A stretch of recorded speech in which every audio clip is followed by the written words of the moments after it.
तो यहाँ पे जो आप एक स्ट्रक्चर देख रहे हो वो हेलिकल पाथ बना हुआ है और उसमें एक स्फीयर, छोटा सा स्फीयर है, वो कांस्टेंट वेलोसिटी से मूव कर रहा है। तो यहाँ तक तो आप समझ गए होंगे कि अगर कांस्टेंट वेलोसिटी से मूव कर रहा है तो डेफिनेटली फ्रिक्शनल फोर्स होगा। ठीक है, तो बट यहाँ पे हमें समझने की ज़रूरत है कि ये हो कैसे रहा है। भाई वेलोसिटी कांस्टेंट कैसे मेंटेन है, तो फ्रिक्शनल फोर्स किस तरह से उसकी वेलोसिटी को कांस्टेंट मेंटेन कर रहा होगा। और अगर देखें तो ये circular motion and vertically downward direction में लीनियर मोशन का एक कॉम्बिनेशन है कि अगर आप इस पार्टिकल के मोशन को देखो तो ये एक तो घूम रहा है सर्कुलर पाथ पे और नीचे भी आ रहा है। तो सर्कुलर मोशन के लिए आपको पता है कि सेंट्रीपिटल एक्सेलरेशन की ज़रूरत होती है और सेंट्रीपिटल एक्सेलरेशन के लिए भी फोर्स की ज़रूरत होती है। ठीक है, तो कई सारे क्वेश्चन होंगे, कई सारे मुद्दे होंगे इसमें कि भाई नॉर्मल किधर किधर आएगा। नॉर्मल तो एक ही होगा, तो क्या उसके दो कंपोनेंट्स होंगे जो दो चीज़ें प्रोवाइड कर रहे होंगे। फ्रिक्शनल फोर्स के लिए कैसे नॉर्मल को लिखेंगे हम, है ना। और सबसे इम्पॉर्टेंट चीज़ कि यहाँ पे हर एक पॉइंट पे स्लोप बराबर है। कहीं पे भी देखेंगे बड़ा यूनिफॉर्म सा ये हेलिकल पाथ बना हुआ है, तो कहीं पे भी चले जाएं देखें तो जो स्लोप है वो बिल्कुल ही बराबर होगा।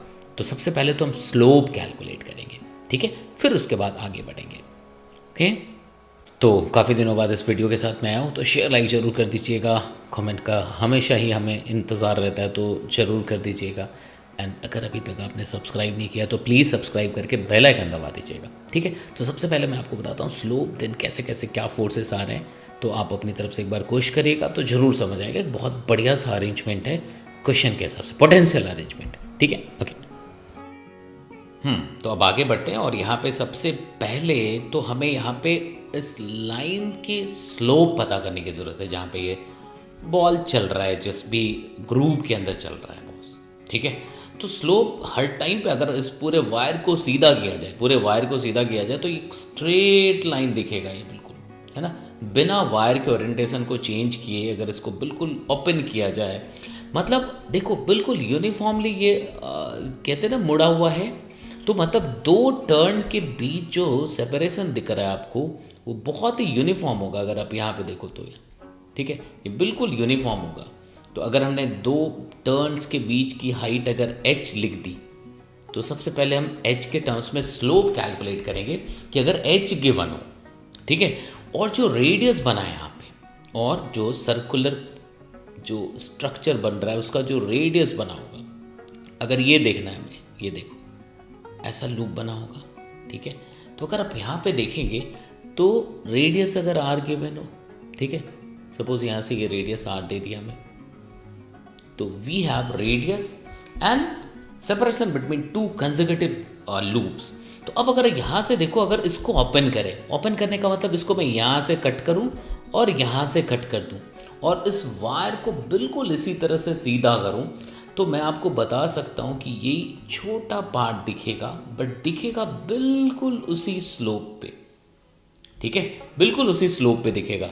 तो अगर मैं इसको आपको ढंग से समझाऊं कि ये ऐसा ओपन किया हमने इसको ऐसा, ठीक है, तो ये इन दो पॉइंट्स के बीच जो हाइट बनेगी वो तो h ही बननी है। यस, तो इसके कॉरस्पॉन्डिंग, दो के कॉरस्पॉन्डिंग मैंने यहाँ पे ट्रायंगल बनाया, ये h लिख दिया। अब ये जब ओपन होगा तो ओपन होगा मतलब यहाँ से ये सर्कमफेरेंस ओपन होगा और सर्कमफेरेंस मतलब लूप ओपन होगा, तो ये लेंथ हो जाएगा 2πr। इसको आप 2πr लिख सकते हो। ठीक है, अब देखो ये जो लाइन बना है, ये जो हर एक पॉइंट पे, मतलब आप देखेंगे यहाँ पे देखें, यहाँ पे देखें, कहीं पे भी चले जाएं तो किसी भी पॉइंट पे जो स्लोप बन रहा है, जो स्लोप बन रहा है वो बिल्कुल एक बराबर होगा, बिल्कुल एक बराबर होगा। तभी मैंने कहा इसको जब ओपन करेंगे तो एक स्ट्रेट लाइन, स्लोप्ड लाइन जैसा ऐसा बन रहा होगा। ठीक है, तो अगर हम यहाँ पे देखें तो suppose this angle is theta. ठीक है, तो यहाँ से हम लोग लिख सकते हैं टेन थीटा जो हो जाएगा, अगर हम टेन थीटा की बात करें तो हम टेन थीटा को लिख सकते हैं h/2πr। तो सबसे पहली चीज कि टेन थीटा कैसे आएगा ये हमने बता दिया। ठीक है, अब हम उस बॉल की बात करते हैं। अब हम लोग उस बॉल की बात करते हैं तो उस बॉल पे क्या क्या हो रहा है।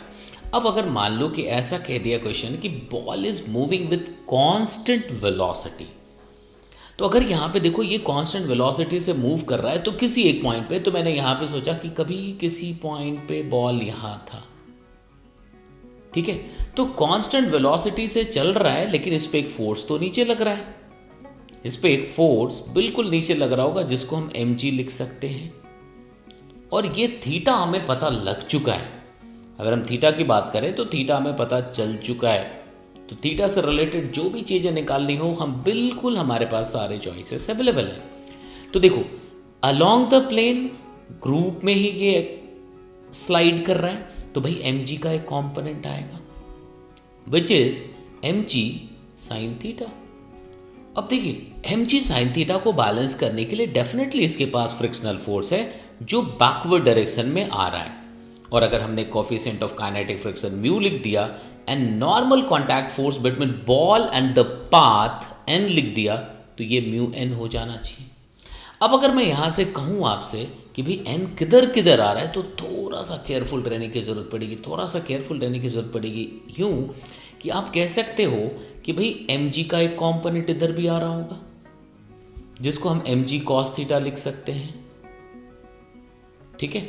और इसके जस्ट ऑपोजिट एक नॉर्मल होना चाहिए, तो इसको हमने n1 लिख दिया, जो इस mg cos थीटा को बैलेंस कर रहा होगा।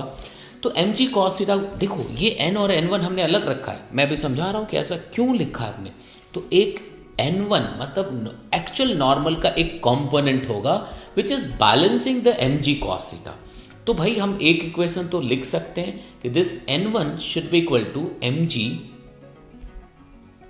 cos थीटा, एक इक्वेशन ये।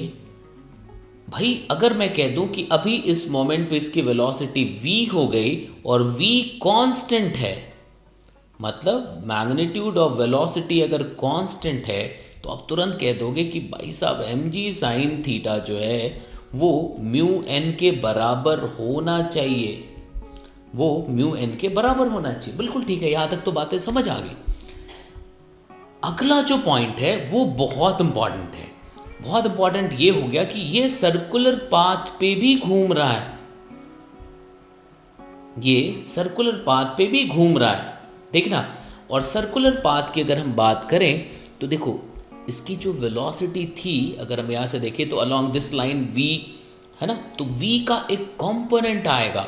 मतलब मैं यहां से देखूं कि ये इधर v लग रहा होगा, ठीक है, इसका एक कंपोनेंट इधर आएगा जो यहां से दिखाएगा। अच्छा, जैसे यहां पे मान लो पार्टिकल यहां पे, तो ये v का एक कंपोनेंट इधर आएगा जो v cos थीटा है, जो v cos थीटा है, और ये सेंट्रीपिटल एक्सेलरेशन में कंट्रीब्यूट कर रहा होगा। मतलब एक यहां पे n होना चाहिए, इधर n2, एक n2 इधर होना चाहिए, वही तो इसको सेंट्रीपिटल फोर्स प्रोवाइड कर रहा होगा, क्योंकि सर्कुलर मोशन भी कर रहा है और नीचे भी आ रहा है, सर्कुलर मोशन भी कर रहा है और नीचे भी आ रहा है, ठीक है।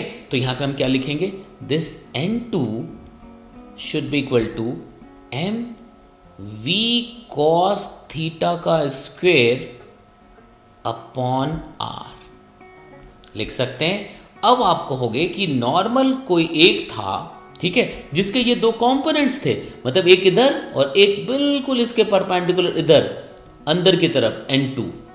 तो n1 और n2 का जो रिजल्टेंट बना वो n बना जो हमने यहां पे लिखा है। अब अगर ये दोनों 90 डिग्री पे है, ये देखो ये 90 डिग्री पे है, तो हम कह सकते हैं जो n आएगा ये root n1 square plus n2 square हो जाएगा। अब मैं आपको ढंग से समझाऊं यहाँ पे फिर से एक बार। तो अगर आप यहीं से देखो, तो अगर मान लो कि पार्टिकल यहाँ पे है, तो पार्टिकल यहाँ पे है, तो एक n इधर चाहिए जो इधर इसके परपेंडिकुलर जो mg cos थीटा को बैलेंस कर रहा होगा। तो देखो ये n इधर आ गया, और दूसरा n अंदर की तरफ होगा जो सर्कुलर मोशन के लिए सेंट्रीपिटल एक्सेलरेशन प्रोवाइड कर रहा होगा, ठीक है। और इधर mg cos theta mg sin theta होगा जिसको बैलेंस करने के लिए फ्रिक्शनल फोर्स इधर होगा। तो इस तरह से आप इक्वेशन लिखोगे। हमने मूवमेंट दिखाई, मोशन दिखाया, कैसे हो रहा है वो भी आप देख पा रहे हो, ठीक है। तो मेरे ख्याल से यहाँ तक बातें आपको समझ आई हैं। तो किस तरह से हाइट r और स्लोप को हमने रिलेट किया वो बातें समझ आई। और अगर v कांस्टेंट था तो किस तरह से म्यू, थीटा, mg, n इन सब को कनेक्ट किया, ये आपने देख लिया। तो इस पैटर्न पे कुछ अच्छे सवाल मिल सकते हैं, ठीक है। तो अगर समझ आया हो तो शेयर लाइक जरूर करिएगा, ठीक है।